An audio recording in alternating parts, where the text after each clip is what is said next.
Reddit asks, Redditors who explore abandoned places, what was the strangest, scariest, or creepiest thing you have found?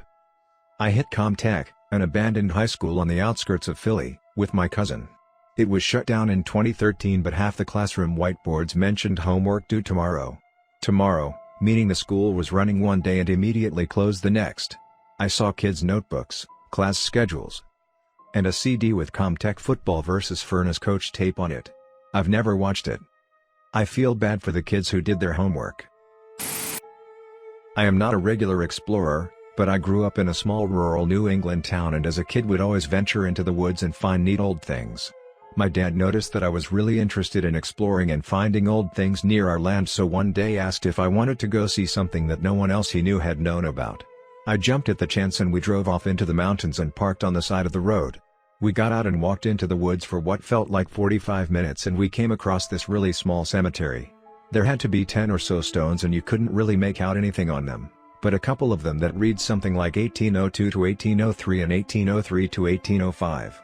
My dad said he stumbled on it as a kid and it must have been a small family cemetery. It just kind of broke my heart thinking about how many of those stones were probably infant/toddler. I grew up in rural New York and had a very similar experience. Out behind my house was a cornfield and a large wooded area, and deep behind the woods was a cemetery that had been disused for some time. Some of the headstones were for soldiers who had served in the Revolutionary and Civil Wars, and the most recent was probably from the 1920s. The cool/creepy thing about cemeteries that old are the somewhat sinister messages on the tombstones. Adding a memento mori, or a reminder to the living that they would die as well, was a very popular thing to do in the 18th and 19th centuries. Some of the stones had a skull and crossbones carved into them, which was supposed to be a Puritan reminder to live a good life, but stumbling across it at 9 p.m. made me use some choice language they certainly would not have called good. Underground tunnels of a Napoleonic-era fort. It was quite some distance underground and pitch black, so I had to use a torch. The walls were covered in pentagrams, inverted crosses and occult symbols. Pentagrams, inverted crosses and occult symbols? Whole lot of teenage edgelords trying to scare future explorers. It's fun to think about in like 1,000 or so years from now if people explore all these old buildings as some kind of ancient site, and think we all just worship Satan, and we're Nazis because of all the graffiti. It makes me wonder about some of the ancient indigenous art I've seen in outback Australia. All the pictures of men have gigantic s. I often wonder if they might have really been drawn by some giggling teenager. Although, to be fair, if I was drawing a nude self-portrait on the wall of my cave, I'd probably take a bit of artistic license as well. For my job I had to measure empty apartments. These kind of social housing ones. Some of the people there got evicted, moved out or died in these apartments. I sometimes felt like an intruder as I entered these apartments, all of the stuff still inside, like they left the day before. Like I was casually walking in another person's private space. Fridge filled and mail on the table. I saw the weirdest things. One time there was an entire room filled with plastic bags filled with piss from bladder catheters. A fucking whole room. Mum found the piss room. Piss drawer squared. Found a noose hanging from the rafters of the abandoned garages we used to hang out in. It wasn't always there, and it certainly wasn't there earlier in the day when we swung by. Did you purposely make two hanging punts? That went right over my head at first. Edit, they weren't on purpose, otherwise they'd have been as bad as this one.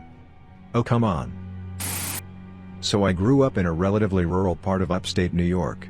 Out in the middle of nowhere there was this abandoned cement factory that had been left to fallow for decades. It was a huge facility out in the middle of the woods, had its own living space, officers, generator building and rock crusher. Both were massive pieces of equipment in a hangar-sized room, and underground tunnels. On top of that were the silos, maybe 10 or 15 stories tall, with corrugated metal stairs that take you all the way to the top. Anyways, we would explore these tunnels from time to time, and one day we found a room at the bottom of one of the silos. It was completely dark, maybe about the size of a small bedroom and square, with what could only be described as a 3-foot wide, floor-level moat filled with brackish water that went down maybe 5 or 10 feet. The water was almost perfectly at floor level, so if you didn't use a flashlight or watch where you were going it would have been incredibly easy to fall into it. In the center of the room was a box, maybe 7 feet long by 3 feet wide, and maybe 4 feet tall. The god thing looked like a casket. This room was the creepiest place I've ever been in. Perfectly silent, Weird moat, no light. Don't get me wrong, as a teenager I thought it was the coolest place ever, but if I were writing a horror novel about an entombed vampire escaping his prison, this is where I would start it. Sadly, the facility is no longer easily accessible these days. There's private security, and I think it's being used as a repair site for Amtrak trains that pass through. It's kind of a pity. I loved exploring this place. I have very fond memories of climbing to the top of the silos and just watching the stars. I feel like every kid needs a place like that. Did you never open the horror box? No, it really was just a big concrete box. No seams or openings of any sort. It just looked like a sarcophagus. When I was younger, back before it was torn down, I'd constantly visit an abandoned nursing home not far from my house. I remember it being a rather large area with two places being particularly creepy. There was one room we'd go to every time we'd explore, full of x-rays of what I can only assume was the heads of elderly patients. They were just left there scattered all over the floor of the room, along with personal documents. My attention span never allowed me to read any of them long enough to understand, but I remember the very few I did read were just massive booklets of what appeared to be attendance lists, could have also been appointment logs. There would also be a massive safe in the corner of the room that we could never open that had just gone missing one of the times I came back. Next was a section that looked like a youth nursing area. It was the only part that threw me off when I first came to it because it was so different from the rest of the place. It was covered in decorations that you'd expect to find in a child care center. It was so eerie to walk through, as pictures of disabled children still covered the walls and name tags were still attached to the doors of each room. There was also a reception desk littered with personal papers similar to that of the other room, and worst of all, children's drawings scattered over the floor. It also, for whatever reason, had the darkest rooms of the nursing home and a draft that would occasionally slam the door that you entered from. Only went in there twice out of the 6 or so times I visited the place with different people and refused to go in afterwards. Just didn't feel right. I wonder if someone was hiding that safe there and had to move it 'cause you went. Nah. Someone else probably stole it hoping for something valuable inside. Yup, they found one huge HIPAA violation. Legit an unbroken but dirty porcelain doll in a noose. After that I watched Annabelle and now I'm terrified of them. That's terrifying. Yeah, you telling me, my grandmother has a tote full to the top of them in the basement. I will not go down there unless someone with me so they can't get me. Bad enough one of them looked like the nun doll in the movie and it sits on top of the lid. Looks like you gotta throw the whole granny away. From Philly. Lots of abandoned places. Weirdest one I went to was when I was 18 and went to an abandoned elementary school. Climbed through a broken window and navigated through a flooded basement to get to the ground floor. All of the classrooms were destroyed, desks flipped over, graffiti covering the walls. Everything seemed destroyed except for the children's books that were still on the shelves. I opened one up, a picture book, and started flipping through the pages. Someone had wrote "die" in black marker on all of the pages. I picked up another book. The same thing. "Die" written in black. I looked at all of the books at that point. Someone had actually taken the time to write "die" on every single page of every book that were still there. In every classroom. Every single book. I left in a heartbeat. My cousin's grandmother's old house. She lived 100 meters from where we live, and when I was 1 or 2 years old she died. I went to explore her house, since we are the closest building to her house. When I tried the door it was locked. So I went up on a broken window and climbed in. I didn't expect much, since it was a pretty tiny house. It did have an attic but no basement, or I just couldn't find it.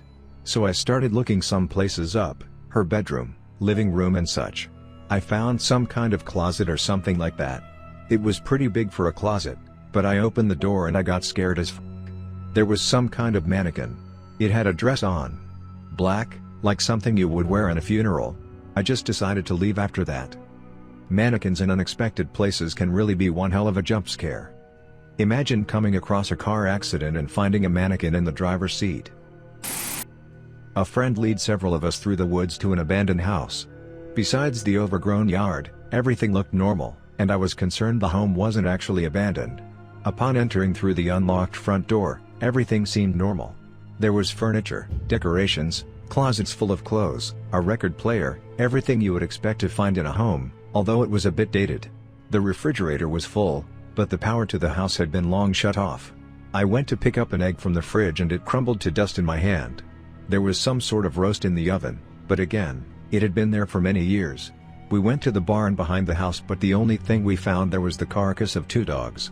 The stall they were in had a hole a couple feet deep where they had tried to dig their way out, but hit concrete. Looks like whoever abandoned the house abandoned the dogs as well. In the front yard were 3 cars with tags that all expired in 1976. Once we left, in the woods on our way back, I found a parachute and helmet with built-in comms. To this day I wonder who left in such a hurry and why. I mean, the fridge was full and there was food left in the oven.